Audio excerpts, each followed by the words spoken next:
Shalom, Sobat PTSN TV. Perkenalkan, nama saya Wilson Gari. Saya jurusan Teologi tingkat 2. Pada kesempatan ini, kita akan bersama-sama belajar ringkasan pelajaran sekolah Sabat atau pelajaran yang ke-13, pelajaran yang terakhir. Bertema, nantikanlah Tuhan. Ayat intinya terdapat dalam Kitab Mazmur 27 ayat 14. Berfirmanlah, nantikanlah Tuhan, kuatkanlah dan teguhkanlah hatimu. Ya, nantikanlah Tuhan. Sebelum kita lanjut dari pelajaran sekolah Sabat kita, mari kita terlebih dahulu bersama-sama berdoa. Mari kita berdoa. Tuhan Allah Bapa kami yang bertata tinggi di dalam kerajaan surga, sungguh besar kasih-Mu terhadap kami, kepada umat-umat-Mu yang sisa. Pada kesempatan ini Bapa, kami akan belajar bersama-sama ringkasan pelajaran sekolah Sabat, pelajaran yang ke-13. Urapilah hamba-Mu Bapa untuk menyampaikan, sehingga hamba-Mu dapat menyampaikan akan firman-Mu melalui pelajaran sekolah Sabat ini Bapa. Inilah doa dan pengharapan kami, dalam nama Yesus dan penebus dosa kami. Amin. Saudaraku yang terkasih di dalam nama Tuhan Yesus Kristus. Pada saat ini, kita akan belajar ringkasan pelajaran sekolah Sabat.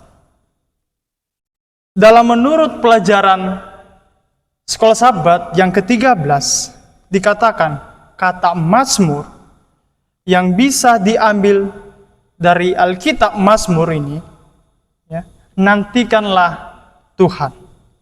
Mari kita buktikan apa itu benar, apa itu sesuai dengan kesimpulan dari kitab Mazmur.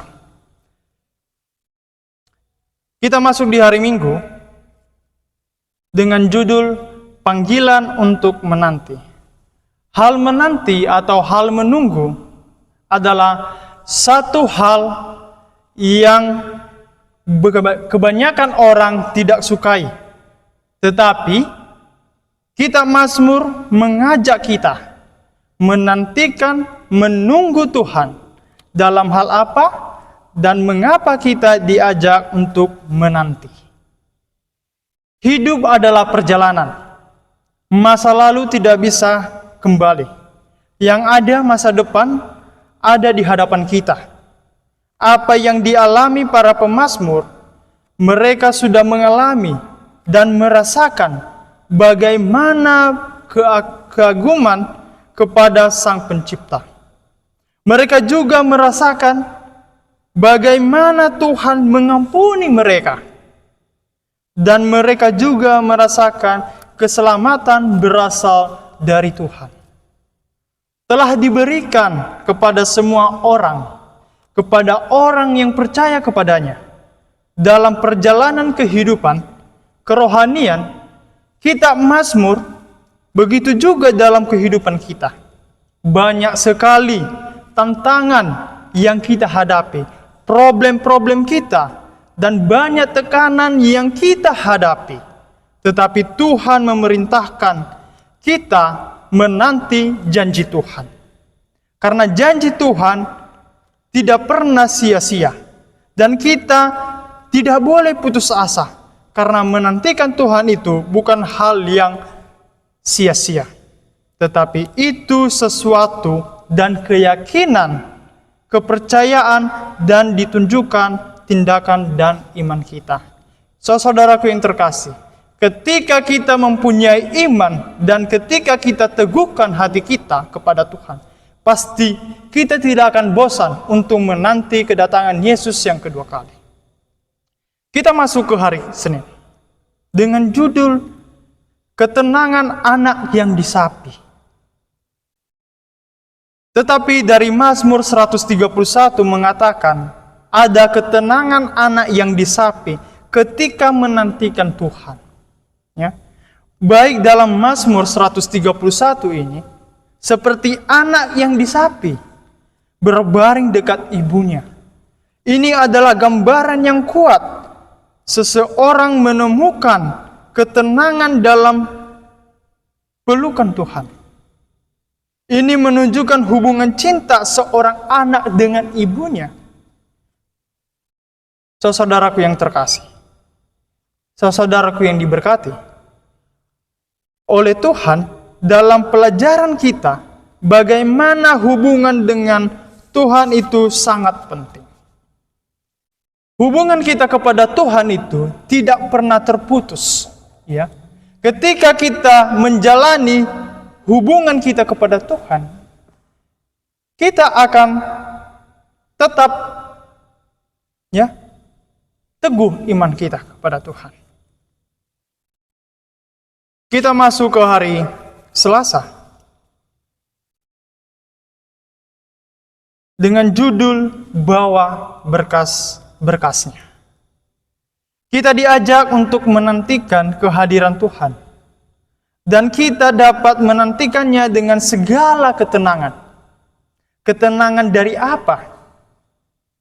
Karena kita tahu dalam kehidupan ini masih ada ketenangan dan juga kesulitan yang bisa kita hadapi. Begitu, ya, jadi menantikan Tuhan tidak menghilangkan tantangan dan juga kesulitan di dalam hidup tersebut. Jadi, dari mana kita bisa mendapat kekuatan dan harapan kita? Seperti yang dituliskan dari Mazmur 120. Pelajaran saat ini, bahwa berkas-berkasnya ini juga adalah di dalam lagu Sion, pasti kita pernah menyanyikan bahwa berkas-berkasnya. Jadi ini digambarkan kepada kita seperti panen, ya, satu pelajaran rohani dari panen. Dari para petani ketika menabur, merawat ladang, kebun, buah-buahan, ketika panen kita bersuka cita. Ketika kita menanam, ya, pasti kita akan mendapatkan hasil yang bagus dan kita akan mendapatkan hasil yang banyak dan kita pasti akan bersuka cita. Dan begitu juga kepada Tuhan. Apa yang ditabur Tuhan yaitu kebenaran, dan kita, bila mana kita diberkati Tuhan, kita akan dituai, kita akan diselamatkan. Tuhan akan bersuka cita di saat Yesus datang kedua kali. Sangat luar biasa kepada kita. Ya. Bahwasanya kebenaran itu terjadi, ya. Dan kita akan diselamatkan oleh Tuhan. Oleh karena itu, diajak kita agar kita sebagai umat-umat Tuhan untuk, ya, untuk memberikan hidup kita kepada Tuhan. Untuk memberikan iman kita lebih teguh, lebih kuat, tidak goyah. Kita masuk di hari Rabu dengan judul Menunggu dalam Perhentian Sabat Tuhan.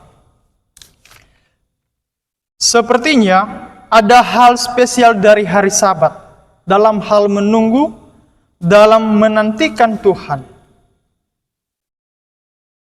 Orang-orang dapat menikmati istirahat Sabat karena Tuhan adalah yang Maha Tinggi.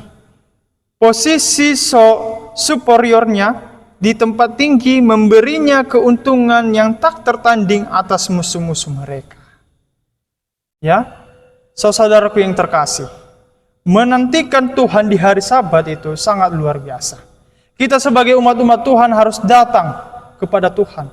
Kita harus menyucikan Sabat. Ya, kita harus membawa diri kita kepada Tuhan, menyerahkan hidup kita kepada Tuhan.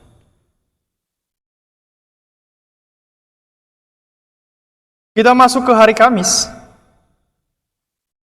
memuji Tuhan.